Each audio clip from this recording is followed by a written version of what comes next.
Hey YouTube, this is TCA Gaming. So I've got a pretty cool video for you here today. Not a lot of opening going on here lately, but it's because I've been buying some stuff up. And what I want to show to you is some errors.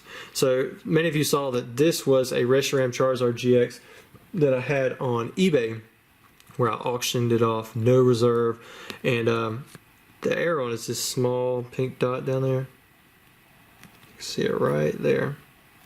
But this is an otherwise flawless card. I have no doubt that if PSA overlooks that, it will get a PSA 10.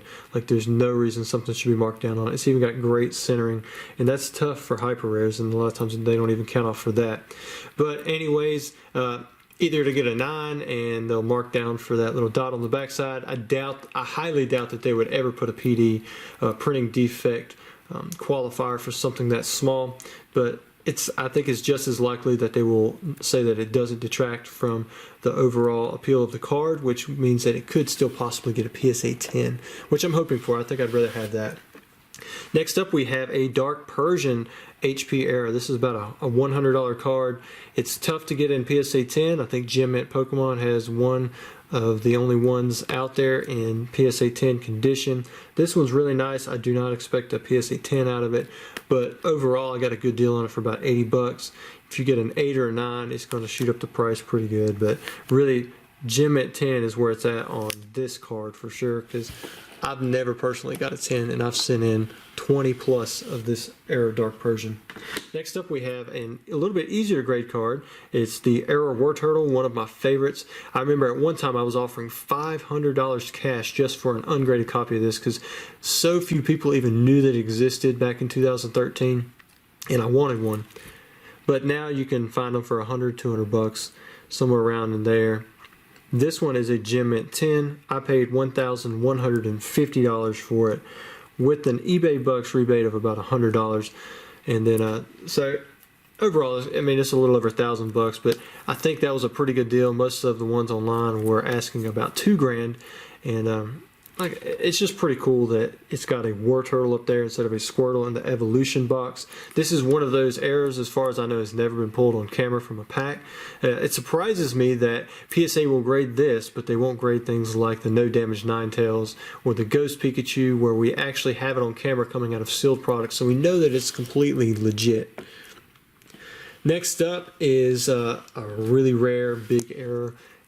You guys saw my PSA 9 version of it. This is a raw copy that I just picked up, but it is the inverted stamp WB Dragonite. The stamp for the first movie is supposed to be up here, but more than likely these were stuck in upside down, and it was stamped on the wrong side. According to the print production manager, when I spoke with her about this, she said that there was one full sheet, 30 copies of each of the Dragonite, Pikachu, Mewtwo, and Electabuzz were released, along with one blank. I don't know why there would have been a blank on there. I guess they made it exactly out to 30 each. Most of the time they just fill it up randomly. But since these weren't released in booster packs, it does make sense that something like that wouldn't be so random and there would be a blank spot on there. I paid $1,500 for that card right there, which is up from what I paid for the PSA 9. But this card was a raw near mint, and I wanted to add it to my collection. Next up is something that a lot of you may have already known about. I don't know. I had someone contact me on Facebook about this. I'm sure you guys can see it. These are Glossy Commons from Unbroken Bonds. And I was first made aware of these cards by someone on Facebook who said he got them out of Build and Battle pre-release kits for the Unbroken Bond set.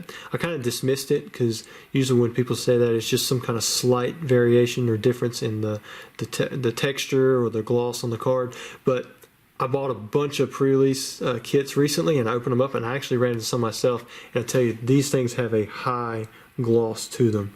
And it was only on commons and only from pre-release kits from Unbroken Bonds. Now I do have a card here that's not a glossy card, and we'll put it side by side and let you compare. In fact, I'll use the exact same card if I can find one. There's one right there. So glossy, not glossy. You can see, like, even the border, I mean, it's just got a complete different sheen to it. I mean, when the light hits it over here, it's just kind of reflecting a little bit. You can still see the yellow border over here on this glossy card. I mean, it just completely whites out. And in person, I mean, you can really tell a difference. Back sides, I mean, they look basically the same, but you can kind of tell there's a little difference, but not really. On the front, that's where you see that gloss. It's just like the glossy cards from in the Japanese Core. I mean, you can definitely tell it's a huge difference between this card and this card. And I was able to get a handful of these. I'm not sure what I'm gonna do with them yet, because honestly, I'd like to get a complete set. So I'm hoping that some of you watching this may have picked up some glossy cards out of Build and Battle pre-release kits yourself, and maybe we can just do a little swapping to make some complete sets of these glossy cards. There's some that I am missing, and there's some that I have duplicates of. Like, see, I had both of those Oddish, I had 3 of that Oddish, 2 of that Venonat, and then, like I said, there's some that I don't have any of, but I do have a few extras. Anyways, I hope you enjoyed the video. Please don't forget to like and subscribe to the channel if you haven't already. I do videos like this all the time, and thanks for watching. I appreciate the support.